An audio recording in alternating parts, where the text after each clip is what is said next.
नमस्कारम doctor Subhash Goyal जी, बहुत बहुत स्वागत। जी मैडम श्लोका जी, आपका भी बहुत बहुत अभिनंदन। बहुत अच्छा लग रहा है आपसे बात करके। Thank you. जैसे मैं आपको कैमरा के पीछे बोल रही थी, हाँ आप वन ऑफ द फ्यू नाड़ी वैद्यज हैं हाँ। इंडिया के। You are the king of नुस्खास, हाँ। King of home remedies. और मुझे ये भी पता चला कि आप बहुत ह्यूमरस इंसान हैं। तो आज का टॉपिक होगा सीरियस, लेकिन आई एम श्योर लोग बहुत ही, उनको सीखने के अलावा बहुत कुछ एंटरटेनमेंट भी मिलेगा। कि जो लोग कहते हैं खाया पिया हजम नहीं होता, भूख लगती रहती है, उसका काम ही लीवर को फ्लश करना है। ओके। लीवर को क्लीन करता है वो। जैसे ना एक डिटर्जेंट कपड़े को धोता है, ऐसे वो लीवर को वॉश करता है। ऐसे ही दूसरी चीज़ है हल्दी। हल्दी जो है ये दूध में डाल के लेनी चाहिए, दिन में एक बार किसी भी टाइम। भोजन में आप जो हल्दी लेते हो लेते रहो। ये जो पंचम हल्दी है, इसको घर पे बनाया जाता है, बड़ी आसानी से बन जाती है। इसके अंदर मैं दोबारा से बोल देता हूँ, एक काली हल्दी, एक अम्बा हल्दी और एक दारू हल्दी। अम्बा हल्दी और दारू हल्दी ये दो तो लकड़ी होती हैं पेड़ की, उसका नाम पड़ा हुआ है कि ये अम्बा हल्दी है, ये आमा हल्दी है, ये दारू हल्दी है। और एक होती है इसके अंदर अपनी नॉर्मल पीली हल्दी, और एक है जंगली हल्दी। अब ये जो जंगली हल्दी है इसको कोई पैदा नहीं करता, ये ऊपर वाला ही करता है। ये जंगलों में मिल जाती है, इसका बीज ही नहीं होता, कोई बोता ही नहीं इसको, ये ऐसे ही मिलती है। तो एक जंगली हल्दी, ये 5 हल्दियाँ पंसारी से बड़े आराम से मिल जाती हैं। बस ये है कि पंसारी आपका जान पहचान का होना चाहिए, ईमानदार होना चाहिए, जितनी मेहनत करके हम ये बताते हैं उस मेहनत की कदर करने वाला होना चाहिए, ताकि वो आपको अच्छी चीज़ दे दे, साफ़ सुथरी दे दे। तो ये 5 हल्दियाँ लेकर के इनको अच्छे से कूट पीस के धो के कूट लो, पीस लो, पीस के इसका मिक्सी में डाल के पाउडर ग्राइंड कर लो। थोड़ा दरदरा सा होता है, कोई चक्कर नहीं है। उसका आधा चम्मच मतलब 2 चुटकी हल्दी दूध में, और 1 चुटकी उसके अंदर हींग, 1 चुटकी काली मिर्च। बॉडी के अंदर जकड़न, अकड़न, दर्द, जोड़ों का दर्द, कोलेस्ट्रॉल या यूरिक एसिड, सब कंट्रोल। इसको कहा गया है आयुर्वेद में कि ये 3 चीज़ों का मिश्रण, पंचम हल्दी, हींग और काली मिर्च। अगर कोलेस्ट्रॉल का डर है, मोटे होने का डर है या दूध से परेशानी है तो पानी में ले सकते हैं। अच्छा। अदरवाइज दूध में लो। तो ये पेन किलर का काम करता है। अच्छा, तो हमें खाने में और क्या बचा हुआ है सर आयुर्वेदिक? वैसे तो जो लंच होता है वो पूरा भरपूर होना चाहिए, हैवी लंच होना चाहिए, लाइट डिनर होना चाहिए। डिनर में खिचड़ी हो, दलिया हो, या कोई मिलेट हो, या कह लो कि हल्का फुल्का पोषक खाना हो। और जो लोगों ने 4-5 बजे बना रखा है ना, टिक्की भल्ले समोसे ये वो, ये गलत है। नमकीन, हाँ ये थोड़ा गलत है, क्योंकि 4 बजे चाय पीते हैं लोग, एक ये खाते हैं, ठीक है। उस समय पता है क्या होता है, हमारी बॉडी जो है इसमें काफ़ी बड़ा एक तूफान आता है 5 बजे। सबको आता है, आपको भी आता है, मुझे भी आता है। बहुत लोगों को फील होता है, कईयों को नहीं होता, कहीं समझते नहीं है, लेकिन आता है। क्यों? जो इंसान शराब पीता है, नोटिस करना कभी, जिसको शराब पीने की आदत है शाम को, वो 5 बजे फ़ोन घुमा लेता है दोस्तों को, कहाँ बैठे हो भाई, कहाँ इकट्ठे होना है आज, क्योंकि 5 बजे उसको तलब लग जाती है। ऐसे ही महिलाएं हैं जो चाय पीती हैं, 4-5 बजे उनका भी टी टाइम हो जाता है, नहीं मिले तो सिर दुखता है। क्यों? क्योंकि उस समय सूर्यदेव और चंद्रमा का मिलन होता है। सूर्यदेव जा रहे होते हैं, चंद्रमा वातावरण में आ रहे होते हैं। संध्या काल। हाँ, संध्या काल का जो टाइम है, अपनी धरती गोल घूमती है ना। तो शाम को वो अमेरिका चली जाती है, सुबह को वापस इंडिया आ जाती है।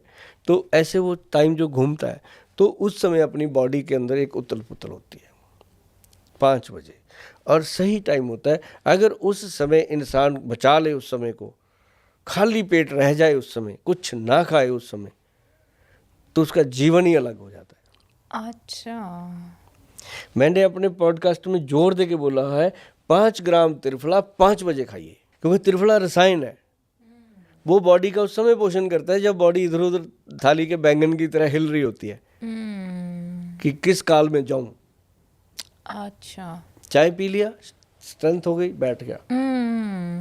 अगर उस समय त्रिफला खा लिया तो बॉडी में एक नई चेतना। बस ये। Superb superb. सर, क्वांटिटी एक होता है कि हम कितनी क्वांटिटी में खाने को लें? खाना हमेशा अपनी भूख से कम लें। और खाना, जैसे आयुर्वेद कहता है, या आयुर्वेद के महाज्ञानी परम ज्ञानी कहते हैं, वो कहते हैं कि जब भूख लगे तब खाओ, जब नींद आए तो सो जाओ। ये मत देखो 1 बज गया खाना खाना है, ये मत देखो कि रात को 8 बज के खाना ओ नो, जैसे तेज भूख लगे खाओ। हाँ, कोशिश करो कि सूर्य अस्त होने से पहले पहले खाना खा लो, चाहे वो 1 बार हो या 2 बार हो, 3 हाँ बार हो। कोई टेंशन नहीं। सूर्य उदय होने के बाद और अस्त होने से पहले पहले खाना खाना चाहिए, ताकि सूर्य की जो अग्नि है वो वातावरण में होती है, वही आपके पेट की अग्नि को बढ़ाने में मदद करती है। बिल्कुल सर, मैं आयुर्वेदिक पात्र के बारे में बात करना चाहती हूँ, क्योंकि आयुर्वेद के अनुसार पात्र भी चिकित्सा है, यूटेंसिल भी मेडिसिन है। तो आयुर्वेद के अनुसार कौन से यूटेंसिल्स, कौन से पात्रों में खाना नहीं खाना चाहिए और कौन से यूटेंसिल्स में खाना खाना चाहिए? बाकी सभी में खाना चाहिए जी। जो एल्युमिनियम का बर्तन है उसमें नहीं खाना चाहिए। अपने सारे घरों में 90% अपने घरों में क्या है, सुबह सुबह जो फ्राई पैन जिसमें चाय बनती है वो एल्युमिनियम का है। बिल्कुल। जहर में जहर, महाजहर सुबह सुबह लोग चख लेते हैं। उसी का कारण है कि आज देश में 90% लोगों का लीवर फैटी है, और पहले नहीं होता था मैडम, और हॉस्पिटल भरे पड़े हैं। ऐसी ऐसी बीमारियां निकल के आ रही हैं, सुनी भी नहीं थी। दाल बनती है वो भी कुकर है, वो भी एल्युमिनियम का है। अब उसमें भी सीटियां बजती हैं। अब जो उसमें सीटियां बजती हैं, सुबह टॉयलेट में सीटियां बजती हैं, बंदा बैठा भगवान सीटियां मारता है, पेट खराब है ना। तो ये बंद करना चाहिए। दाल जो है, कोई भी दाल है, उसको टाइम लगता है मैडम पकने में, बनने में। पकी हुई दाल, पकी हुई सब्जी खानी चाहिए। इसके लिए मिट्टी की हांडी, मिट्टी के बर्तन, चलो मैं कहता हूँ परोसने के लिए ना लो, पकाने के लिए तो ले लो, जिसमें खाना पके वो मिट्टी का बर्तन हो। अच्छा, है ना। जो परोस रहे हो खाना, वो कोशिश करो वो कांच के बर्तन हो। कांच का बर्तन अपना भाव कभी नहीं छोड़ता। बाकी आप पित्तल में डाल दो, स्टील में डाल दो, कॉपर में डाल दो, वो अपना भाव सब्जी को दे ही देंगे। ठीक हो गया ना। और दूसरी जो आप कहते हो कि वो जो एक होता है ना कैसरोल, रोटियां पका के रख लेते हैं, चावल बना के रख लेते हैं, रायता डाल के रख लेते हैं, उसमें सर्व कर, वो भी कोशिश करो कि वो बर्तन भी मिट्टी का हो। अच्छा। अब मैंने उनको बोला कि आप मेरे पास आते हो, दवाइयाँ लेते हो, 20,000 रुपया दे जाते हो, तो एक बार यार मन को कैड़ा करके 20,000 के बर्तन गाड़ी में रख के फेंक आओ ना, क्या हो जाएगा। उससे हमारा मोह होता है कि ये कढ़ाई मैं नहीं दूंगी, ये पतीला मैं नहीं दूंगी, ये प्लेट रोही इतना महंगा लेके आए थे मैं नहीं दूंगी, है ना। अरे भाई जहर कितना मर्जी महंगा हो, अमृत हो नहीं सकता। तो उसको मन करड़ा करके फेंक दो, उसकी जगह पे मनपसंद पीतल के बर्तन ले आओ। अच्छा, ठीक है। और कांसे के बर्तन ले आओ, मिश्रण होता है ये कॉपर का, अच्छा। कांसा, और एक कॉपर के बर्तन ले लो, है ना, ये अच्छे होते हैं। और स्टील का बर्तन भी कहीं ना कहीं कंप्रोमेटेड होता है। अच्छा, लेकिन ना हो तो बेटर। आप जो बॉन चाइना लेते हो वो कभी ना लो, नॉर्मल कांच के बर्तन ले लो, वाइट कांच के बर्तन ले लो, तो उसमें आप सर्व कर सकते हो, खा सकते हो, पी सकते हो। भोजन जिसमें पकता है, जो पकने वाला है, वो आपके पास पीतल के या मिट्टी के हो। अच्छा सर, लेकिन पकने में दिक्कत यह हो जाती है मिट्टी के जो बर्तन होते हैं कि उसको फिर उसकी सफाई कैसे हो?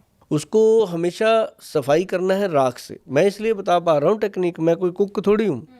अब मेरे को पूछी जा रही हो ऐसी बातें कि मैं सब्जियां बनाता हूँ लेकिन ये मेरा गुड लक है कि मैं और मेरी वाइफ, हम दोनों एक गांव से हैं। जैसे ये बर्तन को आपने धोने की बात करी है, इसके लिए हमें गोबर की वो चाहिए, राख।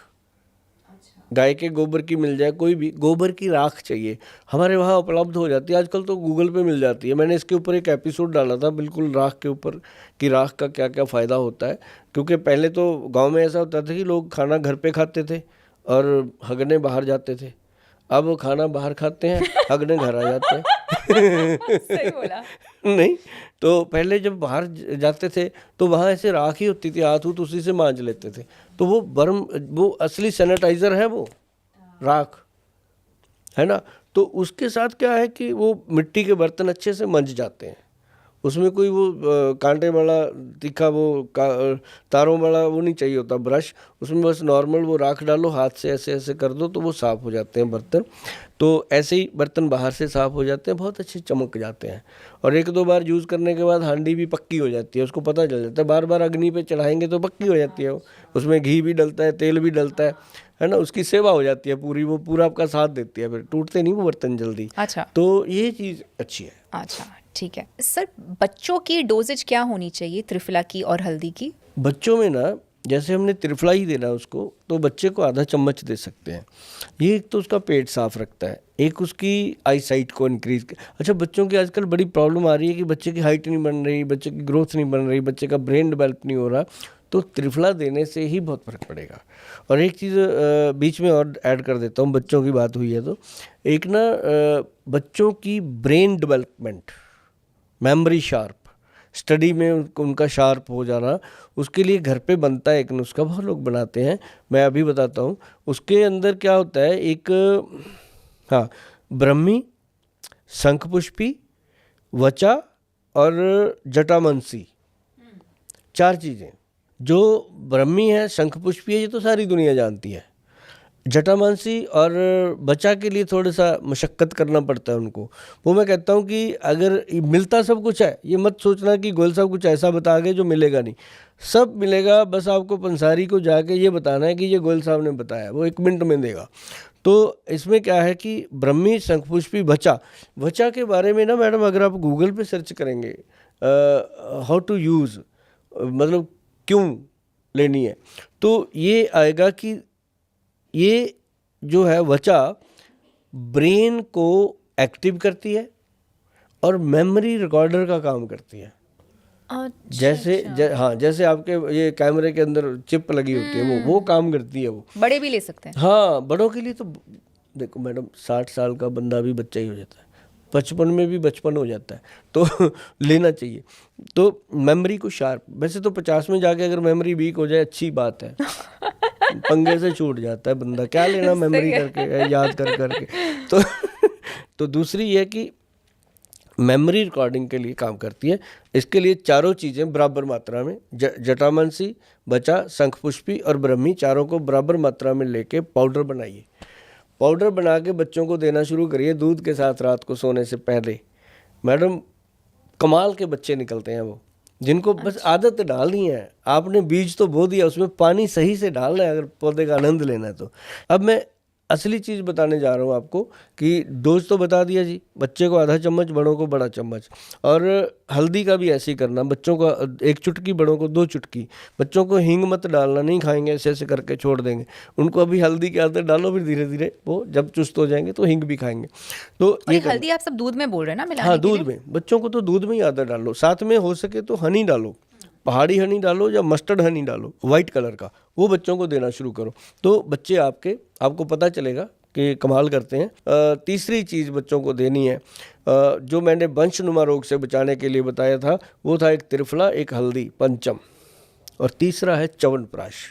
च्यवनप्राश असली होना चाहिए, च्यवनप्राश महंगा होना चाहिए, च्यवनप्राश ऐसा होना चाहिए कि बच्चा खाए और आप खाओ, आपको लगे कि हाँ कुछ खा रहे हैं। साल में कम से कम 4 महीने सर्दी वाले। अब अभी इंडिया में बैठे, मैं इंडिया की सर्दी की बात करता हूँ, पॉडकास्ट तो किसी भी कंट्री में चले जाते हैं, लेकिन इंडियन हिसाब से अपने पास आता है नवंबर, दिसंबर, जनवरी, फरवरी। डिसेंट टाइम होता है ये दिन होते हैं खाने पीने और पचाने के। अच्छा, लोगों को लगता है ठंडियों में तो पचता नहीं है, लेकिन ठंडियों में ज़्यादा पचता है, अग्नि ज़्यादा तेज़ होती है। सर्दी में ज़्यादा पाचन क्रिया तेज हो जाती है, गर्मियों में तो दिल ही नहीं करता लोगों का खाना। तो ये चीज़ है, आंवले का बना हुआ हो, रेड आंवला डला हुआ हो, सोने की भस्म डली हो, और असली जड़ी बूटियाँ, हरड़, एक्चुअल, जलाफा डली हो, मतलब एक क्वालिटी हो। 1 लाख 1.5 लाख रुपए किलो का च्यवनप्राश होना चाहिए, तब बात बनती है। घर पे बनाओ, फार्मूला, मैंने मैडम इसका फार्मूला अपने गूगल पे डाला हुआ है। आप एक व्यूअर्स के लिए बता सकते हैं क्या? सर, ये फॉर्मूला बहुत बड़ा है, 72 जड़ी बूटियाँ हैं, लेकिन मैं इतना बता देता हूँ कि इसके अंदर हमने नवरत्न की भस्म डाली है। इसका नाम हमने दिया है, कभी भी आप इसको गूगल पे सर्च करेंगे एक्शन प्राश लिख के, तो मैं आपको फार्मूला दे दूंगा, बल्कि गवर्नमेंट की स्टैंप के साथ वो करना, ताकि लोग देखें, विश्वास बने। तो वो उसके अंदर हमने नवरत्न डाला है, सोने की भस्म प्योर डाली है, और एक बड़ी प्रॉब्लम आने वाली है मैडम अभी, चांदी की भस्म है, सोने की भस्म है, हीरे की भस्म भी है, ये सारी उसमें डलती हैं। और साथ में नवरत्न, जैसे मूंगा है, नीलम है, गोमेद है, ये सारे जितने हमारे नग डलते हैं ना उंगलियों में, वो वाली उनकी भस्म बनती है। मोती पर्ल प्योर, उसकी भस्म बनती है। तो ये चीज़ जो है डाली जाती है। केसर उसमें हम कश्मीरी डालते हैं प्योर, 4 साढ़े 4 लाख रुपए किलो का है, 30 ग्राम केसर एक डब्बे में डलता है जी, मतलब 12,000 का केसर डलता है। मतलब वो बनता है जी, जब घर पे बनाता है आदमी तो जो हमने रेट दिया उससे महंगा ही बनेगा। क्यों? हम तो क्विंटलों में लेते हैं चीज़ें, वो 100 ग्राम लेंगे तो चीज़ महंगी मिलती है, बनाने में लेबरें लगती है। तो मतलब कहने का कि वो फार्मूलेशन हमने दे दिया। तो च्यवनप्राश जो है वो सदियों से लोग जानते हैं। च्यवन ऋषि जी ने बनाया था, एंटी एजिंग प्रोडक्ट है और ये दुनिया का सबसे बेहतर प्रोडक्ट है। और सबसे बड़ी बात कि स्त्री पुरुष जो कहते हैं ना शादी को 10 साल हो गए, 5 साल हो गए, 20 साल हो गए, बच्चे नहीं हो रहे, ये हो रहा है, वो हो रहा है, मैं कहता हूँ शादी से 4 महीने पहले लड़की को भी और लड़के को भी एक च्यवनप्राश खिलाओ। जैसे पहले हम पंजीरियाँ बनाते थे, पिन्नियाँ बनाते थे, लड़के की माँ लड़के को खिलाती थी, लड़की की माँ लड़की को खिलाती थी। कल को जच्चा बच्चा तंदुरुस्त रहें, बच्चे होंगे, वंश बनेगा। तो उनके लिए अब उनका सबका दादा सुभाष गोयल, मैंने च्यवनप्राश बना दिया। मैं कहा अभी दोनों को खिलाओ, है ना। उसके बाद मतलब जिसने खाया मैडम उसने कमाल कर दिया। मैं कुछ ऐसे कॉमन मिथ्स आपसे पूछना चाहती हूँ जो आप बोल सकते हैं कि हाँ ये या तो सच है या तो ये सच नहीं है, और फैक्ट आप आयुर्वेदिक उसका फैक्ट बता सकते हैं। सबसे पहले है सर कि कॉपर के पानी से पानी मैं दिन भर पी सकती हूँ, तो ये सही है? क्योंकि सबको लगता है कि कॉपर तांबे का पानी पीना सेहत के लिए अच्छा है, क्या ये सच है? 1 time in a day morning empty stomach पीना चाहिए, पूरा दिन नहीं। अगर तो पूरा दिन पीते हैं तो क्या होता है? हाइपरटेंशन। मीठा खाने के बाद खाना चाहिए, क्या ये बात सच है? हाँ, भोजन करने के बाद मीठा खाना चाहिए, लेकिन मीठा कौन सा खाना चाहिए ये भी जरूरी है। ऐसा नहीं कि आप भोजन किया उसके बाद गुलाब जामुन खा रहे हो, गलत। उसके बाद आप गजरेला खा रहे हो, गलत। ऐसा नहीं, उसके बाद गुड़ खाना चाहिए, सिंपल गुड़ खाएं या खजूर खाएं। मैंने ये भी सुना है सर कि मीठा हमेशा खाने के पहले खाते हैं क्योंकि वो एपेटाइट जनरेट करता है। मीठा खाने से पहले वो लोग खाते हैं जो शक्कर में घी डाल के खाते थे वो। अगर आप कहो कि मीठा खाते हैं बहुत लोग, कई अलग स्टेट्स में खाते हैं, लेकिन खाने के हमेशा बाद में मीठा खाना चाहिए, और वो भी गुड़। अच्छा, द बेस्ट।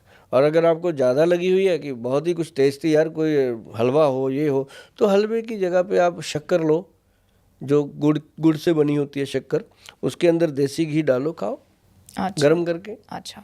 तो शुरुआत खाने के स्टार्टिंग में नहीं खाना चाहिए नहीं मीठा? खाना। दिनचर्या के ऐसे कौन से कॉमन मिस्टेक्स हैं जो लोग करते हैं जो उनको नहीं करनी चाहिए और शायद से उनको पता भी नहीं कि वो गलत है? जैसे कि आपने बोला नहाते वक्त लोग पहले पानी सिर पे रखते हो, बिल्कुल नहीं होना चाहिए। ऐसे आप कुछ और 4-5 बताइएगा। जैसे लोगों को जूते पहनते हैं लोग सुबह सुबह, सॉक्स पहनते हैं, जूते को कभी ऊपर से बड़ी पॉलिश कर देंगे, देखेंगे चमक, अंदर नहीं देखते कि चूहा तो नहीं बैठा अंदर, छिपकली तो नहीं घुस गई, कोई कीड़ पतंगा तो नहीं है। ये बहुत जरूरी है देखना। और दूसरा, जो आप कपड़े पहनते हो, ऊपर आप कुछ भी पहनो, गोयल साहब की तरह कुछ भी पहन लो, अंदर कॉटन होना चाहिए, प्योर। अंडरवियर कभी भी मतलब वो नहीं होना चाहिए नायलन टाइप थ्रेड, उसका कॉटन का, प्योर कॉटन पहनना चाहिए हमेशा। सिल्क नहीं, प्योर कॉटन। अंडर गारमेंट जो आप पहनते हो, पैंटी है जो भी है, वो आप हमेशा कॉटन। और ऊपर से आप जो मर्जी पहन लो, कुछ नहीं होता। ये बने भी कॉटन के होते हैं, लेकिन कई बार लोग गलतियां करते हैं। पहले क्या होते थे, आपने देखा होगा, पुराने लोग अंदर एक वंडी पहनते थे जिसके जेब भी लगी होती थी, वो पैसे पूसे उसी में रखते थे, और वो अंदर पहन ली प्योर सूती खादी की, वो अंदर पहन ली, ऊपर से कुर्ता पजामा पहन के घूमते रहते थे, है ना। तो बैंक उसके अंदर होता था सारा, और शरीर का पोषण भी करती थी वो। अभी आप देखिए, एक चीज़ है लोगों ने नोटिस करी है, करते भी हैं लोग, आप जब चेंज करते हो रात को, लेडीज़ का पता नहीं, लेडीज़ तो कई बार 2 पीस पहनती हैं, या कई बार पूरा जैसे आपने पहना है साड़ी है, कई जो सूट पहनते हैं, या जेंट्स हैं जो अंदर पूरी बनियान पहनते हैं सैंडो, नाभि के अंदर ना फूस इकट्ठा होता है, ऐसे निकालते हैं वो, हुआ ना कभी? ऐसे वो फूस को निकाल देते हैं। क्यों? मैंने भी निकाला है। हाँ, क्यों होता है वो? हाँ, मैं कोई सोचा ही नहीं। नाभि इज सकिंग। अच्छा। जैसे हम मुंह से खाते हैं तो नाभि खाती है, इसको जब कुछ मिलता नहीं खाने को, वो अपने कपड़ों से खींचती है।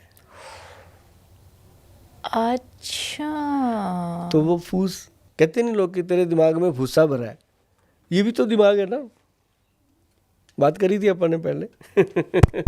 तो इसके अंदर हमेशा तेल लगाना बहुत इंपॉर्टेंट है, ताकि ये कुछ और ना खाए, तेल खाए, तेल आपकी बॉडी का पोषण करेगा।